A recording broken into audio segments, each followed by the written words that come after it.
सोने चांदी से भी ज़्यादा कीमती तू, हीरे मोती से भी ज़्यादा कीमती तू, सोने चांदी से भी ज़्यादा कीमती तू, हीरे मोती से भी ज़्यादा कीमती तू मेरे खुदा,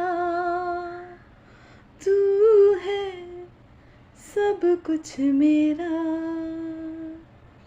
हालेलुया, प्रेज। जब हर चीज़ से ज़्यादा कीमती हम अपने खुदा को जानते हैं, इस दुनिया की कीमती चीज़ें हमें अब्दी ज़िंदगी में, नजात याफ्ता ज़िंदगी में लेकर नहीं जा सकती, लेकिन हम दुनिया की कीमती चीज़ों के पीछे भागते हैं। जो सबसे ज़्यादा कीमती चीज़ हमारे लिए होनी चाहिए वो है खुदा।